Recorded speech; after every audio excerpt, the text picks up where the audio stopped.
Do you believe that the Gentiles, the Goyim, will one day become the slaves of the Jews? It's not a belief, it's part of the Torah. אתה חושב שהגויים יהיו עבדים של היהודים יום אחד? אמורים להיות. אוקיי, מה זאת אומרת? כאילו, אמורים להיות? לפי מה שכתוב בתורה, הגויים אמורים להיות העבדים שלנו.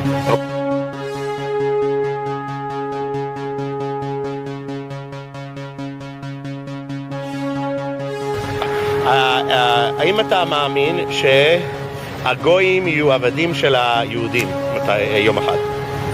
כן, זה כתוב בתורה.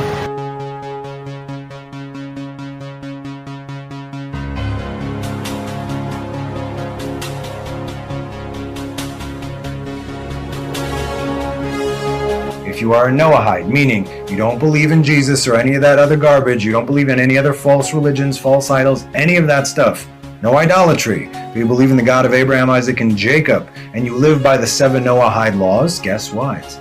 You have a place in the world to come. That's as simple as that, okay? If you do not keep these 7 laws, you should be killed in this world, and you will not have a share in the world to come. Idol worshipping, death penalty for Jews and non-Jews. Breaking Shabbat, death penalty for Jews, no penalty for Goyim. They're not allowed to keep Shabbat. Stealing for a Jew has to pay double. Stealing for a Goy, death penalty. Jew eats an animal that is alive, moving in a plate, like the Chinese do. He gets a punishment from the Torah, but no death penalty. If a Goy eats a mouse that moves in a plate like the Chinese do, with the soy sauce, like this is moving in a plate, death penalty for the Goyim, for something like that.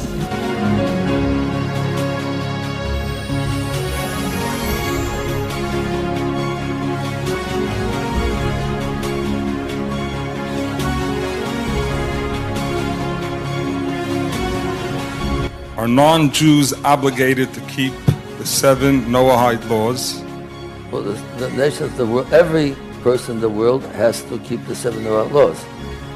The Torah said, the Gemara said, and in many other places, if a person keep mitzvah tzitzit, if you're wearing tzitzit every single day, you're going to have 2,800 slaves. Right? One is going to wash your shoes, one is going to brush your teeth, one is going to brush your hair, one is going to take you an Uber. I mean, we're going to have so many slaves that we don't have to do anything, just to learn Torah.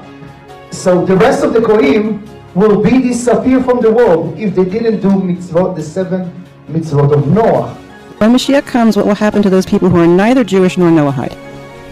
Atheists, agnostics, Buddhism. Idolaters. Yeah, idolaters, right. So, as we mentioned, what happens? A third of the people die straight away. Poof.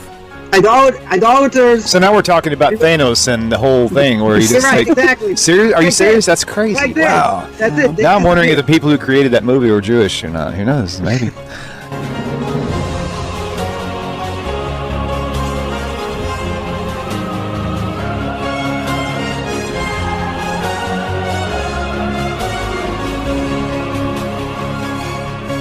Hashem is speeding up the process of redemption. We know that the Lubavitcher Rebbe himself told us that we are in the last generation of exile, the first generation of Mashiach. This was said over 30 years ago. So imagine how much closer we are right now. When we take this into our hearts, we're going to get excited and we're going to realize that all of the events that are actually taking place in the world right now are a sign of Mashiach's coming.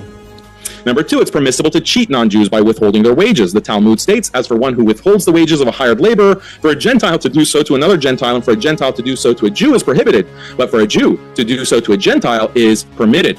Number 3, it's permissible to cheat non-Jews by not paying back loans from the non-Jews. This is also in the Talmud. Abrogating a loan owed to a Gentile is permitted because it doesn't actually entail taking money. Number 4, it's permissible for courts to trick non-Jews in favor of Jews. Here, the Talmud mentions the rabbis disagreeing, right? There's a disagreement. You can read the passage on the slide, but basically Jewish judges should try to find some excuse to make sure the Jew wins the case over the non-Jew. In the Torah, there's no such thing, freedom of speech. You don't let Nazis talk. You don't let infidels talk.